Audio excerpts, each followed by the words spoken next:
Bueno, en esta segunda parte de la clase vamos a explicar los conceptos centrales de la psicodinámica del trabajo, que son los que el profesor Dejoux toma principalmente de otras dos disciplinas.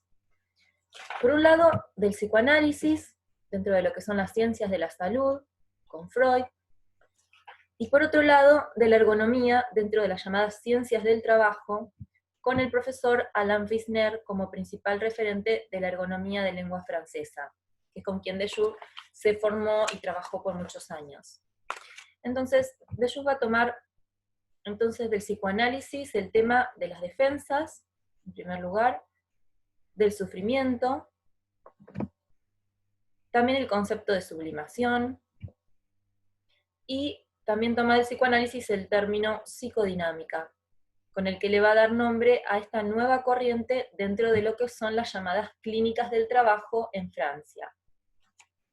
Para entender mejor este concepto de psicodinámica, como dijimos, Dejoux lo toma del psicoanálisis, pero le va a dar un nuevo sentido aplicándolo al campo del trabajo.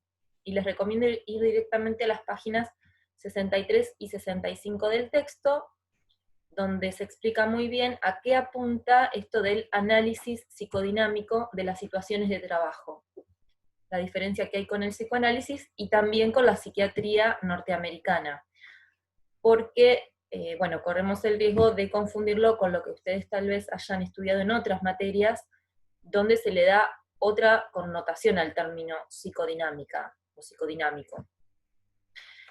No lo vamos a desarrollar acá, pero es importante destacar que psicodinámica del trabajo no es una simple aplicación del psicoanálisis al campo del trabajo, porque la corriente psicodinámica implica una producción de conocimiento y conceptos disciplinarios propios.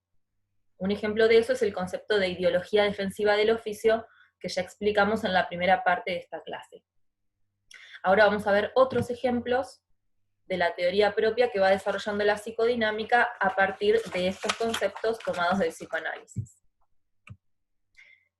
Como ya dijimos, el concepto de ideología defensiva del oficio va a poner de manifiesto que las defensas pueden ser colectivas, y no solo individuales, como era el concepto original freudiano, ¿verdad? Por otro lado, el concepto de sufrimiento, que también toma de Freud, y esta idea de que el sufrimiento es inherente a la normalidad, y por lo tanto, desde la psicodinámica, Dejoux va a postular que el sufrimiento es también inherente al trabajo. De ahí esta idea de normalidad sufriente. Bien, por otra parte, el concepto freudiano de sublimación, dijimos, que es muy importante, porque se va a relacionar con la posibilidad de transformar el sufrimiento en placer. Después vamos a explicar mejor cómo sucede esta dinámica de transformación del sufrimiento en placer gracias al trabajo. Finalmente, algo importante para aclarar es que para la psicodinámica las defensas pueden ser individuales o colectivas. Pero el sufrimiento es siempre individual, porque se trata de una experiencia que es intransferible, una experiencia del orden individual subjetivo. Cuando fallan las defensas individuales frente a ese sufrimiento, y tampoco hay posibilidad de construir estrategias de defensa colectivas, por las restricciones que muchas veces impone la organización del trabajo, bueno, ahí es cuando el sujeto queda en una situación de vulnerabilidad, que podría llevarlo a la descompensación psicosomática. Bien, volviendo ahora a la otra parte, a los aportes de la ergonomía, ¿cuáles son los principales conceptos que la psicodinámica toma de la ergonomía? Bueno, ¿se acuerdan que en el video anterior de la primera parte de esta clase decíamos que la psicopatología tradicional tenía limitaciones y no podía dar cuenta de fenómenos vinculados al trabajo real? Bueno, tiene que ver con esto. Se van a necesitar de los aportes de otras disciplinas para explicar los fenómenos que se encontraban en la clínica del trabajo. Entonces la ergonomía va a venir a echar luz sobre la diferencia entre lo que se llama el trabajo prescripto y el trabajo real. Vamos a ver mejor ahora qué significan estos conceptos. El trabajo prescripto se refiere a lo que se le pide al trabajador, básicamente. A lo que se le pide que haga. La prescripción, ¿qué es? Una orden, una indicación o una consigna acerca de lo que debe hacer para cumplir con un determinado objetivo. Tiene que ver con la tarea que se le asigna, con lo que se espera que haga, y la forma en la que se supone que lo tiene que hacer. Esto se lo pueden comunicar sus superiores de manera más o menos formal, ya sea de palabra o por escrito, a través de reglamentos, por ejemplo, protocolos, o también de los conocidos manuales de procedimiento. Esta es una posibilidad. Ahora, por otro lado, cuando el trabajador se dispone a cumplir con esa tarea prescripta, siempre sucede que pueden aparecer dificultades, imprevistos, cosas que no estaba planeado que sucedieran, ni tampoco se encuentra la respuesta de cómo resolverlo en ningún manual. Eso, lo que se resiste al dominio de la técnica, dice de Jung, es lo real del trabajo. Y frente a eso, es que el trabajador debe desplegar su actividad o trabajo real, lo cual implica poner en juego dimensiones que involucran tanto su mente como su cuerpo, su creatividad, su inteligencia, su astucia. De Jung habla de la inteligencia astuta de los trabajadores, que les permite a veces hasta apelar a trucos del oficio, le llama, que solo ellos conocen, fruto de su experiencia, de su saber hacer, y que no están en ningún manual, pero que les sirven para poder resolver los problemas. Por eso, hay una frase muy usada por los psicodinamistas que dice, para trabajar hay que hacer trampa, o trabajar es hacer trampa. Y se refiere a esto, a que a veces incluso es necesario contradecir las reglas prescriptas para poder cumplir paradójicamente con la tarea y los objetivos. Ahora vamos a volver a centrarnos en esta diferencia entre trabajo prescripto y trabajo real. ¿Qué es lo que implica? Bueno, en principio que hay una brecha, o un desfasaje, una distancia irreductible entre la organización del trabajo prescripto y la organización del trabajo real, que siempre va a estar presente, porque es inherente al trabajo, dijimos, y que va a generar una cuota de sufrimiento para el sujeto trabajador. De ahí que el sufrimiento sea también inherente al trabajo, como ya explicamos. Ahora sabemos, gracias al aporte de la ergonomía, de dónde provenía este sufrimiento. Y no tiene que ver solamente con algo del orden de lo intrapsíquico del sujeto. Pero como ya hemos dicho también, los trabajadores y trabajadoras no son pasivos frente a las exigencias del trabajo prescripto y simplemente lo sufren o padecen intentando acatar las consignas al pie de la letra. No. En realidad lo que hacen es reinterpretar y reconstruir esas consignas prescriptas. Entonces, es importante que esa brecha sea reconocida por quienes organizan el trabajo, por los directores, los jefes, los supervisores, y que cuando los trabajadores usan sus trucos para resolver la tarea, incluso a costa de violar ciertas reglas, esas desviaciones sean entendidas como necesarias en algunos casos, y sean toleradas, en vez de perseguir o sancionar a los trabajadores, que se están ingeniando, podemos decir, para cumplir de la mejor manera posible con el trabajo. Entonces, la organización del trabajo nunca es la organización prescripta. Siempre está esta brecha. No es posible dominar ni prever de antemano todo, como a veces pretenden los manuales de procedimiento. Y la conclusión es que cuanto mayor sea el desfasaje o brecha entre lo prescripto y lo real, y a su vez menor sea el margen de libertad o de tolerancia que se le dé al trabajador para resolverlo, mayor será el sufrimiento que experimente. Esta es una de las cosas que nos enseña la psicodinámica del trabajo. Pero, volviendo ahora a otra idea importante de la psicodinámica, que se desprende de esta diferenciación conceptual entre trabajo prescripto y real, y es que la organización del trabajo es el resultado de un compromiso. ¿Compromiso entre quiénes?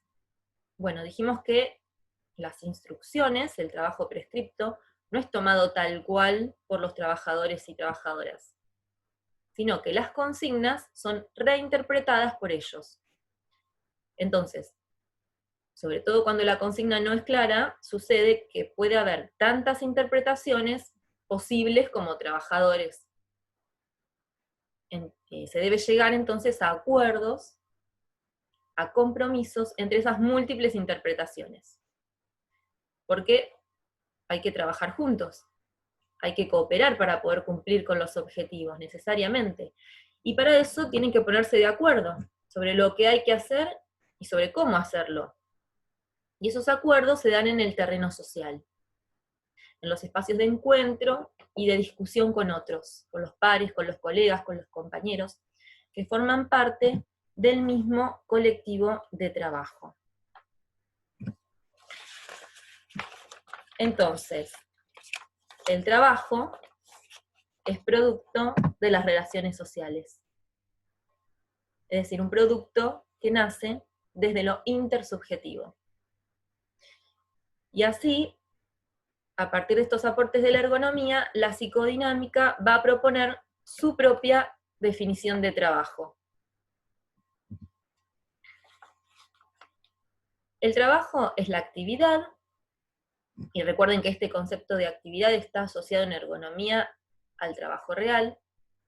Entonces el trabajo es la actividad desplegada por hombres y mujeres para enfrentar lo que no está dado por la organización prescripta del trabajo. Recuerden que la psicodinámica parte del supuesto de que es imposible prescribir todo. Entonces, ahí donde no hay o falla la prescripción, aparece la actividad inteligente, creativa, ingeniosa, astuta, dice Dejoux, de los trabajadores y trabajadoras. Es a partir de esta definición de trabajo que Dejoux va a plantear algunas de las dimensiones específicas para su análisis.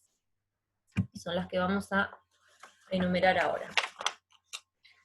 En primer lugar, la dimensión humana. Lo humano del trabajo como opuesto a la máquina. Por más que algunas actividades puedan ir automatizándose o robotizándose a medida que avanza la tecnología, el saber hacer de los humanos sigue siendo central e irreemplazable en el mundo del trabajo. En segundo lugar tenemos la creatividad. El cumplimiento de lo prescripto requiere poner en juego la iniciativa, la inventiva, la astucia, la inteligencia, como ya dijimos. Todo esto significa desplegar una actividad subjetivante, por oposición a lo que sería una actividad objetivante, es decir, el cumplimiento estricto de lo prescripto. Por el contrario, Dejoux nos habla de una inteligencia práctica, de un saber obrero, del ingenio que los trabajadores tienen que poner en juego para resolver los problemas. En tercer lugar, la dimensión de la coordinación entre los trabajadores y sus distintas formas de interpretar las consignas prescritas. Pero más importante que la coordinación es la cooperación entre ellos, porque esta cooperación implica voluntad de trabajar juntos y superar colectivamente las dificultades que presenta el trabajo real. Una cuestión importante sobre esto es que no es posible prescribir la cooperación. Porque si decimos que involucra la voluntad, implica también la libertad para decidir. Entonces, prescribirle a los trabajadores algo así como sean libres, es una contradicción en sí misma. Decirles sean libres y cooperen voluntariamente. Bueno, no es posible garantizar esto, ¿verdad? Entonces, para que sea posible, todo lo que estamos diciendo es necesario un marco de confianza. Y esta es justamente la quinta dimensión, la confianza. Debe ser construida entre compañeros, o sea, en el plano de las relaciones horizontales, y también con los superiores, en el plano de las relaciones verticales. Esta confianza entonces le permitirá llegar a acuerdos, a normas, a reglas del oficio, sobre la forma de hacer el trabajo, y esto muy ligado a cuestiones éticas sobre lo que está bien y lo que está mal en el trabajo, lo que es justo y lo que es injusto, para ese cuerpo de trabajadores en particular. Una extensión de la movilización subjetiva. Se trata de la movilización psíquica, necesaria por parte de los trabajadores, pero también, al igual que la cooperación, es imposible de vivir. Por eso, todo lo que es posible, sí, solo si los trabajadores tienen el deseo de cooperar, el deseo de trabajar juntos. Y así van a movilizar espontáneamente sus recursos de inteligencia y personalidad, para estar predispuestos para realizar esfuerzo, que significa, en primer lugar, movilizar su inteligencia. En segundo lugar, construir opiniones basadas en su experiencia laboral. Y en tercer lugar, involucrarse en los espacios de debate, por ejemplo, en las reuniones de equipo, donde se discuten las distintas opiniones. Finalmente, la movilización subjetiva de los trabajadores también tendrá de que ser reconocidos por lo que realiza la organización del trabajo. Por eso, la última dimensión es la del reconocimiento. Acá la psicodinámica del trabajo parte de la premisa de que la principal retribución que un trabajador espera recibir por su trabajo es una retribución de tipo simbólica, no material. Entonces, el reconocimiento es un concepto central para la teoría psicodinámica, y por eso lo vamos a pasar a desarrollar con más detalle.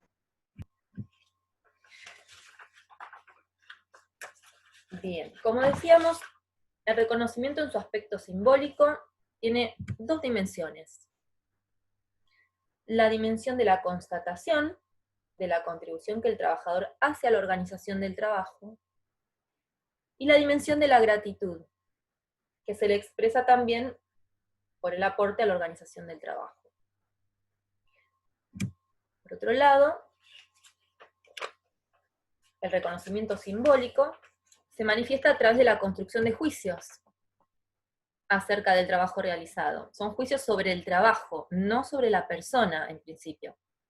Y pueden ser de dos tipos, de utilidad o de belleza. El juicio de utilidad es por parte de los superiores, los jefes, es decir, en la línea vertical de las relaciones laborales. Pero también puede ser provisto por clientes, alumnos, pacientes, o sea, todos los que aporten este tipo de reconocimiento de utilidad que tiene que ver con que le expresen de alguna manera al trabajador que su aporte fue útil, que sirvió para resolver una necesidad, para mejorar algo, para solucionar un problema. Por otro lado, el juicio de belleza, en la línea de las relaciones horizontales, es decir, son juicios que pueden ser aportados por los compañeros, los pares, los colegas, todos los que forman parte de un equipo de trabajo o de un mismo colectivo. ¿Por qué? Porque son ellos quienes mejor conocen el oficio. Mejor incluso a veces que los jefes o los directivos. Entonces, pueden juzgar o evaluar con mayor precisión la calidad del trabajo realizado. Esta cuestión de la belleza tiene que ver con eso, con la calidad de lo que hizo el trabajador, con lo bien que le salió, que se le reconozca. Ahora bien, dijimos que los juicios son acerca del trabajo, no acerca de la persona. Es decir, sobre lo que la persona hace, y no sobre lo que la persona es. Sin embargo, a posteriori, esto sí puede tener una consecuencia sobre la persona. De hecho, la tiene. ¿Por qué? Porque ese reconocimiento simbólico por su trabajo puede constituir un alimento para la identidad de ese sujeto. Puede contribuir a la realización de sí mismo como persona. En un segundo término, dice de Jung. Entonces, acá se ve la importancia de la relación del trabajo con la identidad. Y con eso tiene que ver este triángulo que vemos acá, el llamado triángulo de la psicodinámica, que ya habíamos anticipado, ¿se acuerdan en el primer video de la primera parte de esta clase? Y que explica la dinámica del reconocimiento donde se van a poner en juego tres elementos. El trabajo, que se refiere a la tarea en este caso, el sufrimiento del lado del sujeto y el reconocimiento de parte de los otros, es decir, en relación con el colectivo de trabajadores. Si toda esta dinámica de reconocimiento funciona bien, el sufrimiento, que como ya hemos dicho es inherente al trabajo, podrá transformarse en placer y darle un sentido al esfuerzo que se hizo. Este placer significa una gratificación en el plano de la identidad, como dijimos, y por lo tanto nos da un indicador de salud mental. En cambio, si todo esto falla, si la dinámica del reconocimiento se paraliza, si el sufrimiento se torna insoportable, porque no se puede transformar en placer, no aporta sublimación alguna, y el trabajador no puede encontrar el sentido de su trabajo, la identidad toda se va a ver amenazada, y se cae en el riesgo de la descompensación. Aquí quedaríamos en el terreno de lo que delimitábamos al principio de esta clase, que es el de la psicopatología, ¿se acuerdan? Bien. Bueno, y ahora para finalizar, les comento que tienen como material anexo obligatorio al final de esta clase un ejemplo. Se trata del caso de una mujer que me tocó atender ya hace varios años, y que trabajaba como operaria en una fábrica textil. Les recomiendo que lo lean porque van a poder entender mejor la diferencia, por ejemplo, entre trabajo prescripto y trabajo real, que si no parece como muy abstracta, y lo van a ver aplicado estos y otros conceptos a una situación laboral concreta de todo lo que venimos viendo en esta clase. Bueno, espero que les haya resultado clara la explicación.